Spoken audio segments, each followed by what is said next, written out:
আসসালামু আলাইকুম। আমি অ্যাকচুয়ালি বেনাপোল যাওয়ার জন্য খুবই এক্সাইটেড। সো ফারুক ভাই আমাকে হেল্প করছে। সো আমরা এই যে বাসে করে ট্রাভেলিং করি। বাস থেকে নামার পরে এক ভাইয়ের সাথে আমরা মিট করি, যেটা আসলে ফারুক ভাইয়ের খুবই ক্লোজ।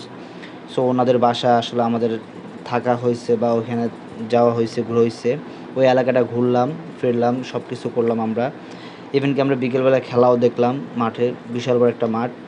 সো ওইখান থেকে আমরা তার এক ফ্রেন্ডের কাছে চলে যাই, যেটা হচ্ছে গদখালি বলে।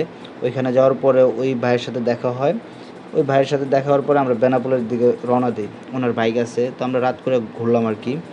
সো মাঝখানে আমি একটু ফাজলামি করলাম, ইন্ডিয়ার গাড়িগুলো চেক করলাম, ঠিক আছে। তারপরে বর্ডারের সামনে একটু ছবি তুললাম, আমি তুললাম, ভাই আছে, ভাইয়ের ফ্রেন্ড আছে। সো আমরা তিনজনে একটু ওই রাতটা একটু খুবই ফিল নিলাম আর কি, ভালোই। পরে আমরা ব্যাক করছি আর কি, পরের দিন ব্যাক করলাম ঢাকার উদ্দেশ্যে। সো যশোর থেকে আমরা ট্রেনে উঠবো, যশোর একটু ঘোরাঘুরি করলাম। যশোরের যে কালেক্টরেট ভবন, যেখানে আসলে সরকারি ভবনে কর্মকর্তারা এখানে থাকে, এখানে একটু ঘোরাফেরা করলাম। দেন আমরা আবার সার্কিট হাউসে আসলাম, এখানে একটু ঘুরলাম।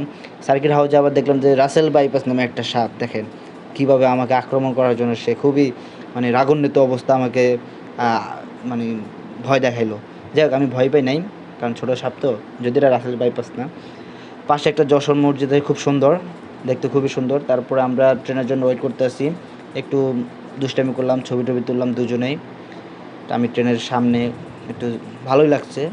দেন আমরা স্টেশনে এসে একটু ওয়েট করি, যশোর স্টেশনে জংশনে।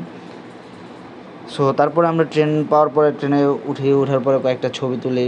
এইভাবে কারোর জন্য অপেক্ষা করি, কেউ যদি আসে তাহলে তাকে হাত বাড়িয়ে দিব, বাট নাই তো, কী করবো আর, দুজনেই একটু ফিল নিলাম আর কি। তারপরে ট্রেনে বসলাম, বসার পরে প্রায় 7 ঘন্টার ওভার হয়ে গেছে আর কি আমাদের এইভাবে জার্নিটা।